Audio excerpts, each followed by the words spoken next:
अरे कोई महंगाई नहीं है यार, सब ये सब बनाते हैं। छोटी सी बात ले लो, एक आदमी दिन भर में अभी गुटखा चल रहे हैं, सिगरेट पीता है, दारू पीता है। एक आदमी दिन में 100 से 200 रुपये खर्चा करता है नशे में। वो 100 से 200 रुपये डेली बचा करके रखे। देखो क्या करता है।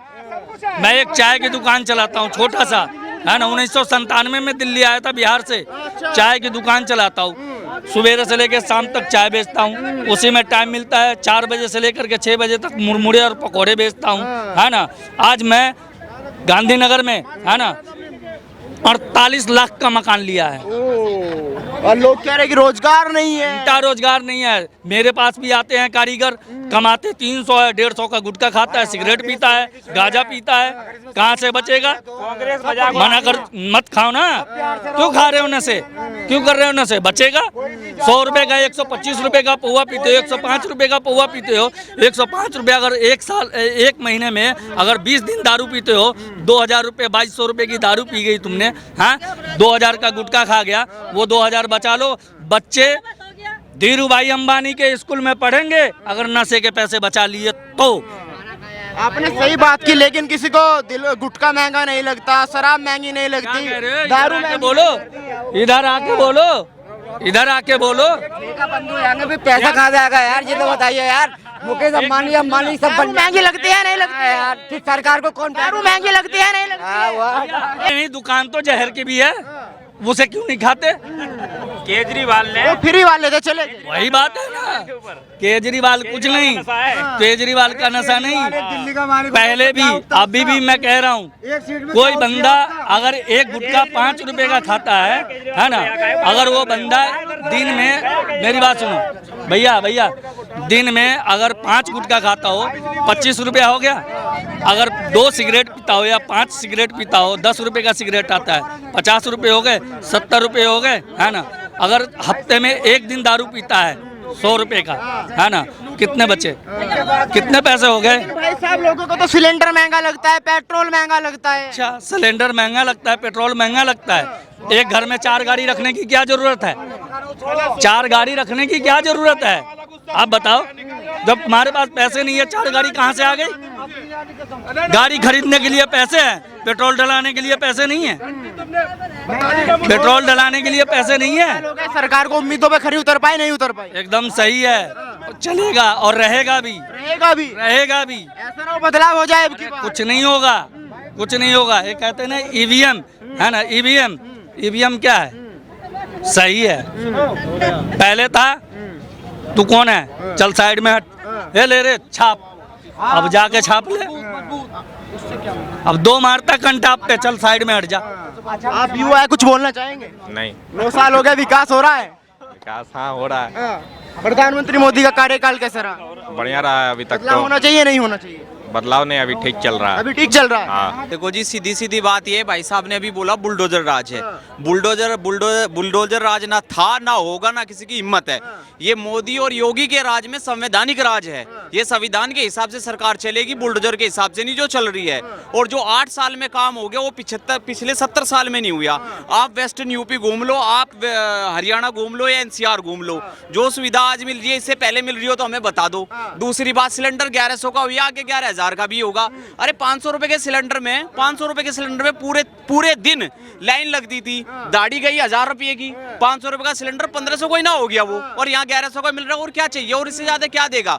2 आदमियों ने हिंदुस्तान संभाल रखा है, और 70 साल में इनके 300 से ज्यादा MLA MP रहे, इन पे हिंदुस्तान नहीं संभला। आप किसी भी रोड पे चले जाओ, आज की डेट में ऐसा लगता है, गाँव में चला जाए ना लोग तो ये कहते हैं वहाँ कहाँ गए। अरे ये आप ये देखो कि इंटरनेशनल लेवल की तो उन्होंने सड़क बना रखी है यार, फिर तुम कह रहे हो मोदी ने ये कर दिया, मोदी ने वो कर दिया। भाई खाली आदमी है वो, अगर कोई उसे कुछ कहेगा तो वो पीछे पड़ेगा ना। उसे खोने के लिए उसके पीछे था, ना आगे खोने के लिए कुछ होगा। आपने कहा खाली आदमी है, तभी तो विपक्ष कह रहा है कि उनके ना बच्चे हैं ना बीबी है, इसलिए उनको दर्द नहीं पता जनता की। महंगाई इतनी हो रही है, तेल का क्या भाव है? इसका हम बताएंगे। सीनियर सिटीजन एक्ट है, जिसके 2 बालक है वो अपने माँ बाप को रोटी नहीं देता, और जिसका छोरा रंडवा होगा वो अपने बालकों को, अपने माँ बाप को लास्ट तक पालेगा है। लेकिन उसके पीछे, उसके आगे पीछे अगर परिवार की बात करोगे तो 130 करोड़ आदमी है, और आए 24 में कांग्रेस तो मुझे बता दो। अगर मोदी नहीं आया तो मेरे को द्वारका चैम्बर में आके पकड़ लेना। अच्छा। चौधरी साहब आपने यहाँ बात कही थी, डंके की चोट पे भाई जाट हूँ। ठीक है, जाट हूं मैं, वेस्टर्न यूपी भी साथ में है और हरियाणा भी साथ में है, और नहीं हो तो हमें बता देना। ये दुनिया भर की मैं साहब जब किसान आंदोलन चला जाटों में नाराजगी थी। भाई बात सुनो मेरी, हम बताओगे।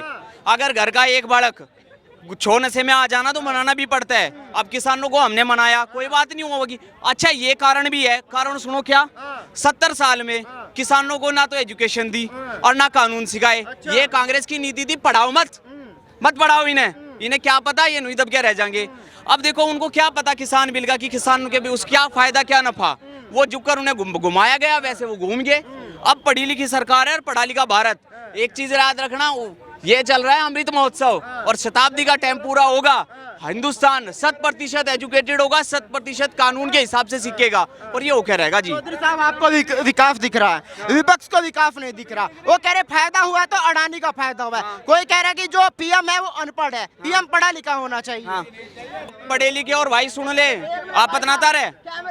हाँ, पढ़े लिखे और अनपढ़ की डेफिनेशन यह है भाई साहब, पढ़ा लिखा आदमी भी ना अनपढ़ जैसे व्यवहार करता है, समाज में रह गए, सामाजिक ज्ञान समाज में आता है। वो RSS में आधा कच्चा पैर के उसने जिंदगी बिताई है, उसे मट्टी का भी पता है और उसे आसमान का भी पता है। क्या सिखा रहे तुम उसे? मैं पूछ रहा हूँ क्या सिखा रहे हो आप? उसे सब पता है, तो इस चीज का ध्यान रखो। और बताओ और क्या पूछना? केजरीवाल के जो मुख्यमंत्री आज भी चिट्ठी लिखी है कि शिक्षा के बारे में नहीं पता, इसलिए शिक्षा मंत्री को जेल में डाल दिया। क्या जाने शिक्षा के बारे में? अब मुझे एक बात बताओ, फिर वही बात आ गई, कैसी बात कहने लगे हो आप? भाई शिक्षा का ज्ञान तो मैं ही बांट रहा और पीछे से शराब का गिलास भी मेरे धोरे धरा, तो मैं क्या करूंगा? या तो आप उसे शिक्षा मंत्री बना लो या आप उसे दारू मंत्री बना लो। अब दारू मंत्री वो शिक्षा, अरे 4 डेस्क कोई भी धर देगा, ऐसी बात नहीं है। तुम्हारी क्या एजुकेशन नीति है, क्या विजिलेंस है आपका, क्या प्रोविजन है, उस पे क्या सुपरविजन हो रही है, इसकी कोई बात नहीं करता।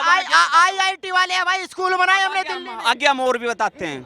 अब केजरीवाल के ले लो, जब तुमने आपकी बात ठाई दी तो आपने क्या है, आपने चारों तरफ एक पोस्टर लगाए, अब केजरीवाल आएगा निगम पार्षद निगम आपका MCD में तो विकास होगा। अरे केजरीवाल नू तो बता दे, तो विकास तो करवा ले, लेकिन पावर तो सेंट्रल लेगी, काम तो सेंट्रल के हिसाब से होगा।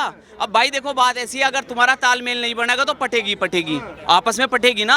दूसरी बात, समुदाय में रह के, समाज में रह के सामुदायिक काम होते हैं। तुम सोचने लगो तुम LG से बड़े हो, भैया LG को प्रेसिडेंट अपॉइंट करता है। आपने विकास की बात करते, अब थोड़ा रोजगार पे आ जाइए। रोजगार की बड़ी बात होती है कि युवाओं को रोजगार नहीं मिल रहा, 2 करोड़ रोजगार का वादा किया था, फायदा क्या? तो अडानी का क्या 20,000 करोड़ पे बात नहीं हो रही। राहुल गांधी लगातार मुद्दा उठा रहे, कहते हैं कि बोलने नहीं दिया जाता मुझे। अब हमें एक बात बताओ भाई, अपने स्किल अपग्रेड करो, अपने आप को अपग्रेड करो, अपनी एजुकेशन अपग्रेड करो। सरकार से क्या मांग रहे हो तुम? क्या मांग रहे हैं सरकार से? नौकरी। किस बात की सरकारी नौकरी? क्या होती है सरकारी नौकरी? D grade, B grade, C grade, यही होती है सरकारी नौकरी। भाई सरकारी नौकरी से अच्छा तो धंधा स्टार्ट करो। धंधा स्टार्ट करोगे तो बाहर की कंपनीज आएंगी, बाहर से आपको कॉन्ट्रैक्ट आएंगे, आप बाहर सामान बाहर भेजोगे। इनको ये, अरे हिंदुस्तान में ये नहीं बताया आज तक GDP क्या होती है। जब हम बात करते हैं, लोग कहते हैं कि सरकारी नौकरी इसलिए चाहिए कि शादी हो जाएगी, प्राइवेट में तो शादी नहीं हो रही, दहेज नहीं मिल रहा। और फिर कोर्ट में जो है आप DV एक्ट का मुकदमा गिरोगे, 125 की मेंटेनेंस मांगोगे। गलत कह रहा हूँ? यही कारण है। तो यही है, 2 समझदार आदमी हिंदुस्तान में, मोदी और योगी। ये इनको पता है कि शादी करने के बाद क्या होता है, ठीक है ना। खामा का पढ़ा ना लिखा, हाथ में कुछ है नहीं है, खाने के दाने नहीं है, तुम ब्याह करने चले हो। तो कहानी यहाँ है कि भाई साहब तुम्हें पढ़ना लिखना पड़ेगा और सरकार की बात मानो। आज 24 में भी आऊंगा, 28 में भी आऊंगा, 28 में भी आऊंगा, फेर की फेर देखी जाएगी क्या होगा। गलत नहीं कह रहा हूँ मैं, और मैं किसी पॉलिटिकल पार्टी का जो है नेतृत्व नहीं करता हूँ भाई। तो मैं इतना सपोर्ट किस लिए कर रहे हैं? सपोर्ट इसलिए, मैंने इंटरनेशनल रिलेशन में ग्रेजुएशन करी है और कानून का विद्यार्थी हूँ, ठीक है। और पोस्ट ग्रेजुएशन डिप्लोमा मेरा चल रहा है क्रिमिनल जस्टिस में। तो बारीकी से घुसा हूँ। जनता को ये नहीं पता कि क्रिमिनल प्रोसीजर में इन्होंने CRPC में अमेंडमेंट कर दी सरकार ने, और क्या चाहिए।